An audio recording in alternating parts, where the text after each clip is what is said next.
Today's video will be on security on the internet, passwords, and other issues. In the past, I would give people advice on how to behave on the internet that would make them very hard to break into. I still recommend them, and I'm going to go over them really quickly in maybe 2 sentences, but they don't matter anymore because of something major that has changed since 2012. Duh. Let's say you reduced your personal password targeting risk, your targeted individual identity on the internet. You reduce your risk down. You make yourself to where you appear to have no important information, or you really don't. You're an average user, you're boring, you don't stand out. But then you're a target for a self-replicating botnet that's trying to do Bitcoin or set your computer up to break other people's passwords. Every time it does it, it gains power that it can sell for the top bidder or just make money off your system. There's no way to avoid this unless you do a hard password. Some websites have a complexity or length limit on passwords to keep them from being too complex, but at least complex enough. The lower limit they put on is so that you won't get broken into. The upper limit is to make it to where it's easy to recover the data if there's a crash or an FBI warrant, or allow for people to leak the data with them having plausible deniability by them saying, you can't sue us because you didn't use a proper password. And your response is, you wouldn't let me. And they're like, yeah, we know, but legally speaking, that's a court case we've won. Yes, several businesses, including Yahoo and maybe your bank, won a court case by saying, yes, we know we made them not use a strong password, and their option was to refuse to do business with us.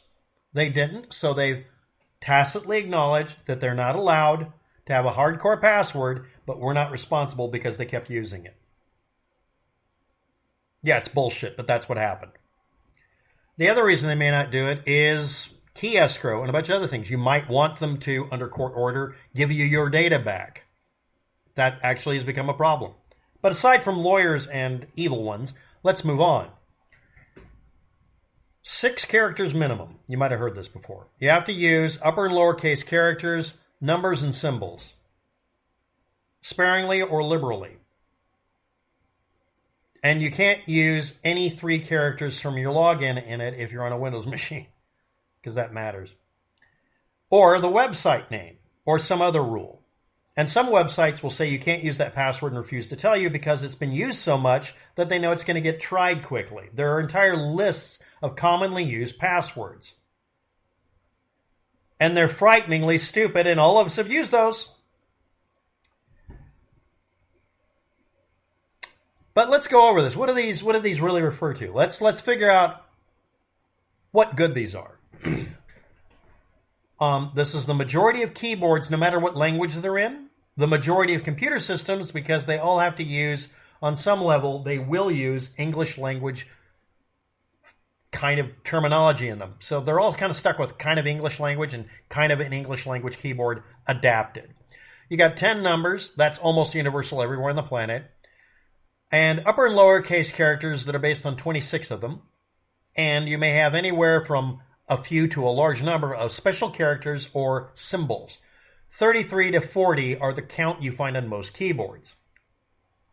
Now, if we go for the lowest common denominator, a laptop keyboard like I'm using, you're going to see a number bandied about a lot of 95 characters. Now, we could just say it's 100 and make it an even number to make it easy. So in your head, when I say this character has 95 combinations, you could say it has 100 and make the numbers a lot easier to do mathematically. I recommend that. But let's just say we're using 95 possible combinations for each character.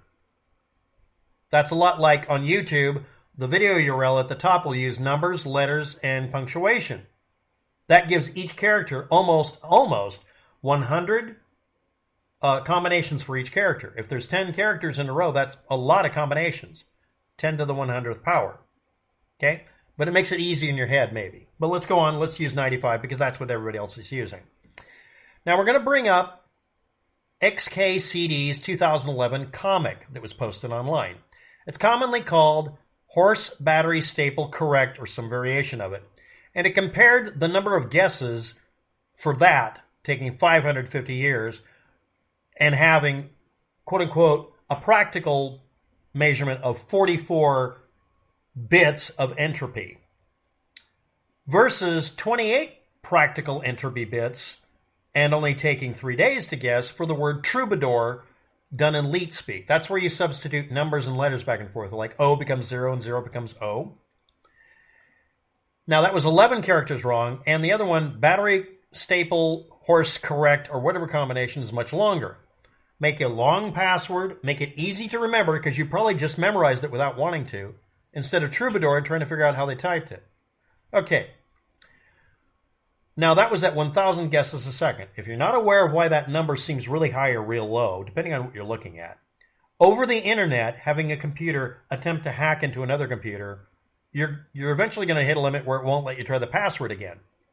But what if you do it from 1,000 computers at the same time? This was considered an upper limit by the guy coming up with the comic. Also, the idea of getting the computer itself to try to hack it without being detected, around 1,000 guesses per second without interruption. And then there's the potentially millions of guesses if you were to copy the hard drive with all the data you're trying to hack and just try to hack that. You have an unlimited speed. So some average number was done at 1,000 guesses per second. And remember, this is year 2011. Now, depending on how you count vocabulary, let's say we decided to implement it using 4 words. At 1,000 guesses per second, what would this really do? Okay. A 1995 study of college graduates showed that they use 8,000 root words to build their vocabulary from. So let's just use root words, because that's a low number, because we get 40,000 words in 2016 for the average 20-year-old in college. And also the Wall Street Journal, over a 10-year period of time, counted up all the words they used uniquely by just doing a database search, and someone else did the same thing, and found they were using a little under 20,000 words without duplication. So let's decide to use 8,000 words to 10,000 words. Make it 10,000 if you want to make the numbers much easier. That means every time you type in one of those 4 words, battery, horse, staple, correct, you could put in any one of 4,000 different words. Or 8,000. So that's 8,000 times 8,000 times 8,000 times 8,000. Okay, so in 2012, someone decided to build a password cracking machine in one computer, packing into this a supercluster or cluster in a single computer of 25 video cards called GPUs that were the best in the market. This is an expensive piece of equipment. Now, it has limited throughput, but if you were to take the hard drive out of a system, like at your work at the password server or the main server that handles your accounts, and stick it in there, it could do 180 billion guesses per second at any one password. And because it was controlling the hard drive, it could change its state to where it didn't know it had been tested. So it could keep doing it over and over again without it being able to slow it down.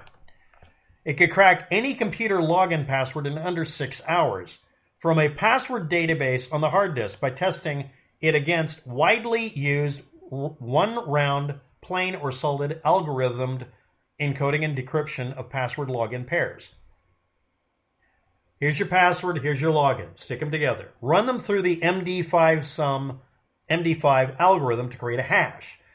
The hash is normally used for another purpose, but the point is it makes a unique number. Now, it's not truly unique because some other combination of password and login might also produce it. But the point is, going from the hash back to the password and login won't work very well unless you have a big database filled with dozens or hundreds of copies or millions. Then it could try to compare them and beat it to death with 180 billion tests per second or whatever, and it eventually would figure out how to crack all of them all at once after working at it. Ooh, that meant in 6 hours it could crack it, and it didn't matter if it was a server running your bank, your workplace, your home computer, or Yahoo email, or the entirety of Google. Once that was discovered to be doable within, quote, a reasonable amount, it's like a $4,000 computer, but whatever, it would work, or even more expensive. You're going to have to look up the story. The point is, this was based on computing power at the time. Now let's compare 2010 to 2020. In 2011, a hard drive could transfer data about 30 megabytes. By 2013 or 2010, it was 150, 5 times faster. And a SSD hard drive, current type, 500 megabytes a second. That's not 5 times faster than 150. It's kind of slowing up, but it's still faster. Okay. Random access memory had been increasing every year by 10% in speed.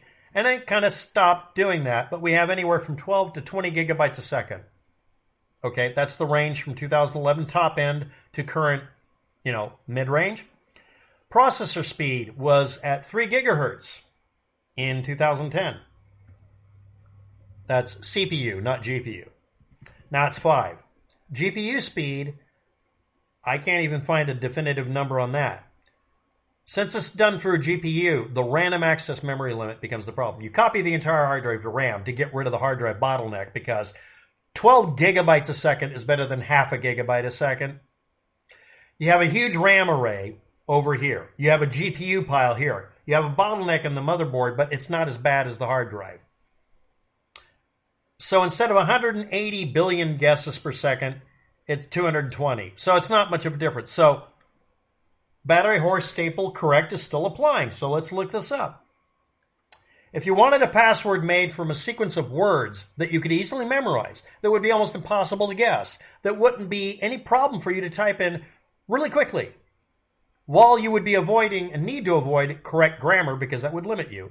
And this would work in any language with any character set, by the way, using only 8,000 unique root words or the most common words used in that language. Or you could decide personally to use technical words, like diode. And you wanted a GPU cluster to take 5 to 10 years to guess what would it need to be. Okay, battery horse stable correct is 4 simple words. That takes 6 hours. Now, not kidding, brute forcing it 6 hours. They said it would take 550 years. I'm doing it by a different method because methods have been improved lately. So let's compare it directly. What happens if you do 5 simple words? Well, it takes 8,000 times as long, 6 years. So all you have to do is add one more word to your battery horse staple correct. That's the entire video. It's only changed a bit. That same methodology from 2011 would still beat the shit out of them. And that's if they're using a dictionary approach. If they're using brute force by actually doing it based on characters, let's do that now. How small can you make it and still make it a pain in the ass? The idea is make it not just a pain in the ass, make it waste the bad guy's time. 6 hours versus 6 years by just making one change. Let's see what happens here. Only using the 95 commonly occurring keyboard characters that you can put on a screen in any language, because there'll be about 95 for every language. Printable, keyboard, ASCII, typeable characters. If you use 9 characters, 9 stinking characters, as long as you don't make them all lowercase or uppercase, make them not boring, make it complex like your admin wants, it takes 41 days. If you do 10 characters, it multiplies it by 95, 11 years. There's no 5-year option here. Sad. Sad face. What if you only use lowercase characters or just uppercase characters or just 26 characters that you arbitrarily picked? If you do 13 characters, it's 5 months. If you do 14 characters, it's 11 years. Sound familiar? Why is that change? Well, it's 26 times different versus the 95 times. So, in conclusion, if you want it to take 5 to 10 years to guess your password, make it 5 words long if you're going to do the word method. Make it a total of 14 lowercase characters, maybe 15. Or a total of 10 characters if they're using 95 available characters. Or use 95 available characters, make it 15 characters long, and make it symbolize 5 words like dog, cat, cow, bat, owl, and just make one of them a symbol and all the O's are zeros now. Or horse battery stable correct today. Which is easier to remember? Which is easier to explain to a person? Which is harder for Yahoo to guess or the FBI? Have the hardware changed since then? No, it hasn't. We hit a plateau a while ago. Actually, it was earlier than that. I'm amazed these numbers are that big. The only thing they'd have to do is your bad guy would have to collect a shit ton of equipment. Don't become one of those pieces of equipment doing the guessing. Put a good password on your system, make it easy to remember, and if your bank won't let you use a complex password, do what I did. Make a big snit. Make them look bad, and then put it up on Facebook. Thanks for watching. Have a good day. Good luck.